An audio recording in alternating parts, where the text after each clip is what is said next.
Was a girl running in our group. She had a high-speed motor in a 40 Ford coupe. She had a racing cam and a supercharged. Look at Buddy, hot rod and large. She's a hot rod.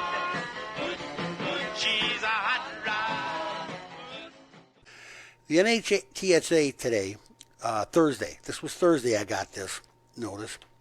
It was closely watching Tesla Incorporated release of a software version intended to allow its cars to drive themselves again, saying that it stood ready to protect the public against safety risks. Tesla on Tuesday night released a beta, how about that, or test version of what it calls the full self-driving software upgrade to an undisclosed number of expert, careful drivers, people that already own their cars. Okay? NHTSA in July said its special crash investigation team had looked into 19 crashes involving Tesla vehicles where it is believed some form of advanced driver assistance system was engaged at the time of the accident. In other words, the guy was in the back sleeping when the car was driving. Not quite that bad. Researchers, regulators, and insurance groups say true self-driving is still years away, and the more complex the companies anticipated than they thought it was going to be several years ago. They thought they had this cooking. They have criticized Tesla's promotion of existing semi-automatic autopilot system as dangerously misleading. And it is. It tells you that you can drive this thing and you're not driving. And they'll tell you, you can go back and make a cocktail or something. No. You have to, driver assisted. Everything is driver assisted right now. You should be. I mean, there are some self-drivers out there that are starting to, they're popping up everywhere. But they haven't got the electric car figured out yet. They haven't got that down pat. All right. By the by, this is still a beautiful day to get out to the Blue Top and get a Big Ben burger, Eric. I'm going for a phosphate when we get done here. I just got to, I have that taste. Every once in a while I have to go back to 1966 and have a cherry phosphate. It's good and good for you, son. It really is. And we were just talking about food, so I might join you along with that one. I know. Hey, get the burgers ready, John. We're on our way. Get out to the Blue Top. You'll love it. It's just a beautiful day to get out and mingle with people and talk to people and get some really good chow, really good food. Anyway, gone in 2021. These are the cars we're going to say goodbye to this year. A couple of them you probably don't care. A couple other ones you probably don't recognize. But there are a couple that will stun you. And the first one I'm going to tell you stunned me when I read it. The Dodge Journey will no longer be made by Dodge in 2021. They're dropping that label.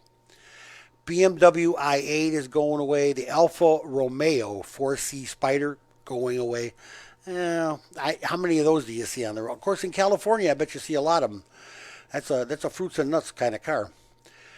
Mustang Shelby GT 350 and the 350R are being replaced, though. They're going away, but they're being replaced by the GT 500. The GT 500 has 526 horsepower and sports a 5.2 liter engine. 526 horsepower. Hello. That's plenty.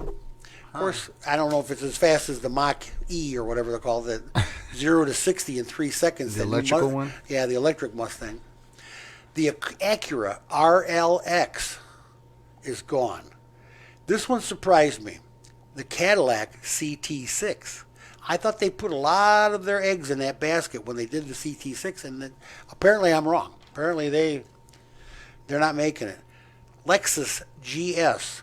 I don't know if I've ever seen one of those, but Lexus has quite a few models that you just can't keep track. You don't know the players without a scorecard, let's face it. I can't tell. The one that surprised me, and it will surprise probably you, the Lincoln Continental. Done. How many years have they had Lincoln Continentals? And this is the last year, 2021, there'll be no more Lincoln Continental. Wow. Yeah. The Jaguar XF Sport Brake and the XE. So Jaguar's cutting out 2 of their models. They don't have that many models, but what they do make, they make pretty nice. They're very expensive, of course. The Honda has 3 models. 3 models are getting their dusting out. the Honda SI, the Civic Coupe, the Clarity electric vehicle, which was pretty new, and they're getting rid of it already, and they're getting rid of the Honda Fit. I know a bunch of people that own these, and they like them. And we don't see them in my shop very often. They don't break much. The Hyundai Elantra GT. I'm going to miss that. That's a good car. And the car I'm not going to miss the least, and you can say what you want, I have never liked these cars, the Toyota Yaris. I just don't, when they break, they're miserable to fix. They're just miserable. I don't remember seeing a Yaris. A Toyota Yaris. Yeah, it's a little bitty Toyota. It's better than nothing. I'm shocked about the Dodge Journey. I know the Journey. I just got that car literally like a month ago. It's a nice car. It is. It's comfy. It's roomy. For them to just stop. 2021. That's the end of that. That and the Continental. That one too. That shocked me. I really thought. Of course, they're coming out now. They have a new one, a town car they're going to make with the suicide doors coming back. That was a prototype they had at one of the car shows. Speaking of car shows. Oh. There's a whole big change going on in this world, and it's going to happen. The coronavirus, if nothing else, forced the car business to jump a decade. They jumped ahead of themselves a whole decade. And I got to tell you, it's strange. And the way they're going to sell cars, the way they're going to move cars. Here, the auto show may be dead, at least in this pandemic year, but automakers still want to reach potential buyers and journalists as well. After the Geneva show was canceled at the end of February, exhibitors scrambled to put together webcasts on the web of their new models and show cars with varying degrees of success and slickness, given that they had only a few days to get this thing up and running. And they worked all right. They did, The Paris Auto Show, scheduled for the last 2 weeks in October, was called off on March 30th. The automakers have had a lot more time to think about how to make up for its absence. Two of them, Peugeot and Renault, Smith, tomato, have put together elaborate multi-day virtual events timed to what they would have been the dates of this year's show. So in other words, those two car show, platforms put together a virtual car show to show you on the internet. Hey, you know what? You're going to be selecting your next car from a virtual auto show, and you're going to contact your dealer and you're going to buy it online. You watch. That's the way this is going. The 2021 New York Auto Show was moving to August, 4 months later than planned, organizers announced last week. The event was postponed and later canceled this year because of the ongoing virus pandemic, and will take place August 20 to 29 with a press day August 19th. This is the official said. The 2021 event was originally slated to run in April. Now it's going to August. It may not be anywhere. It may be online also. Looking at all the issues we're facing, we have determined that moving the dates of the 2021 New York Auto Show to August is not only the responsible thing to do, but it puts us in a unique position to occupy the new expanded Javits Center in New York. That's a big joint that has an additional 100,000 square feet of new exhibit space on the main floor. So this is Mark Scheinberg, president of the Greater New York Automobile Dealers Association, is reporting that. These auto shows are, the more consumers buy vehicles online and have them delivered directly to their driveway, the less it matters how extravagant that dealer's showroom is. Some of these dealers were really getting elegant. If you went in to buy one, it was wow. Well, dealers, they argue.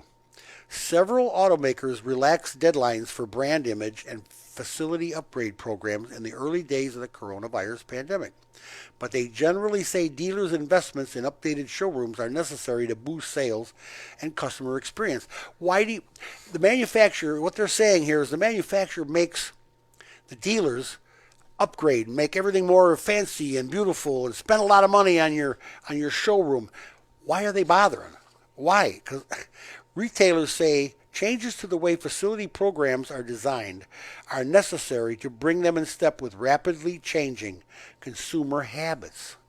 Younger buyers are far more comfortable with the digital or remote sales process. Well, yeah, why would you have a showroom?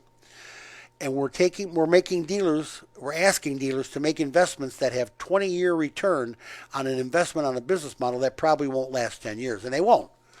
The business model of a fancy showroom is going a bye-bye. It's going away. It's not going to happen. A company called Shift Technologies last week, became the latest online used vehicle retailer to go public as investors seek opportunity to disrupt the auto market, aided by the tailwind of the coronavirus influenced shopping trends, which we have. Instead of the traditional initial public offering, Shift joined with Insurance Acquisition Corp., a so-called blank check company created for such a deal. Oh boy, the trends have helped to boost the value of rivals Carvana and Vroom and Shift. Shift, too, is looking to capitalize on being a publicly traded firm. Everything is changing, guys. It's going to be, the car business is not, this is not your father's Oldsmobile. Is that old commercial? It's not, the showrooms are going to be there, but they're not going to have to be so elaborate, and that's what these dealers are fighting for. They're asking the manufacturers, saying you have to make all this investments and fancy up your showroom, and they're saying why?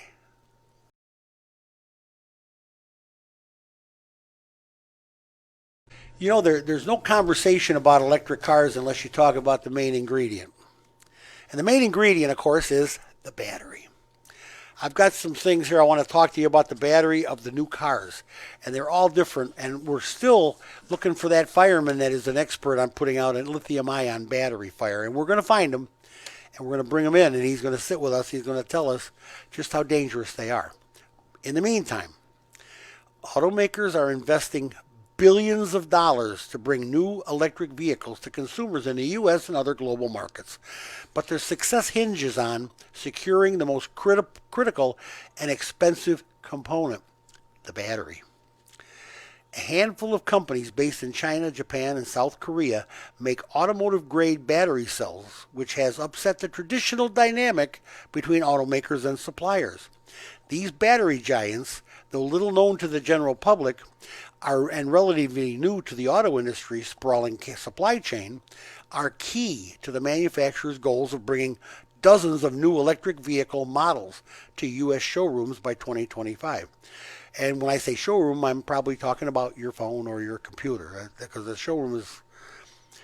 There are not enough batteries to fulfill automakers' near-term promises, said Sam Jaffe, managing director of Cairn ERA, an energy storage consulting firm in Boulder, Colorado. A lot of new battery factories are being built, but there is a battery supply problem, and the near term, all of the incumbent automakers are scrambling right now at this point, and they should be, because that's their lifeline, is their battery. That's what they're selling, is if they're going to sell electric cars, they got to have good batteries. Which, by the way, I understand, Eric, that there's going to be a good warranty on these batteries. In other words, you'll have a 100,000-mile, 10-year warranty on these batteries. People that don't want to buy electric cars say, well, what if my battery fails? It's probably $10,000. They're going to make the warranty lucrative enough that you can buy that car and not worry about the battery. That's what they're trying to do. Which it should be the way. Well, you would think so. If they're going to, nobody wants to put $10,000 into their car after 6 or 7 years of owning it. No, definitely not. And not at one time. No. That's like refinancing your house. That's nuts. That's crazy. Yeah. 10 grand just like that? Yeah, no. I'm good. I know. A supplier with one of the biggest industrial projects now underway in the U.S. auto industry is a $2.6 billion electric vehicle battery plant in North Georgia. It expects a ruling from the federal trade officials next week that could shut down the construction of it. The legal question could create dire complications for two closely watched vehicle programs: Ford Motor Company's planned F-150 electric pickup and Volkswagen's upcoming global family of electric vehicles. The nub of the situation is whether the Georgia battery supplier, which is SK Innovation of South Korea, is using stolen intellectual property for the batteries it plans to make. And of course, this is a claim that SK Batteries denies. This is kind of intriguing here. SK, a global producer of electronics, petrochemicals, energy, and batteries, has been embroiled since last year in litigation with a competitor, LG Chemical. We talked about this before, which claims SK's batteries are using proprietary LG Chem technology obtained when SK hired away about 100 of LG Chem's employees. You know, if you're going to have a secret battery, you better keep your employees, otherwise they're going to sell you out. And that's what happened here. The feud is now in the hands of the U.S. International Trade Commission, which is due to issue a final ruling October 26th. SK officials have stated that the plant, under construction and prepare to begin hiring employees in the Commerce, Georgia. Okay, it's about 70 miles northwest of Atlanta, and they are going to go forward regardless of the ruling. So whatever happens here, they plan on making batteries, period.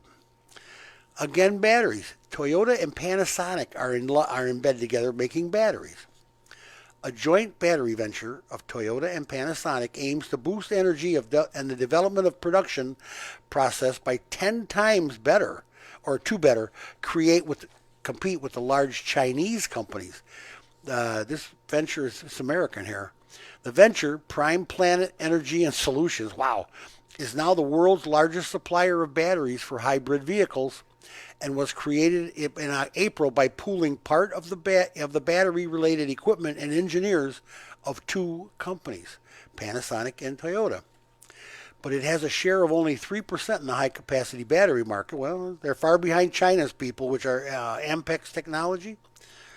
Toyota, which targets electrified vehicles to bring its global sales in 2025, has also partnered with CATL and Chinese electric vehicle maker BID for battery procurement.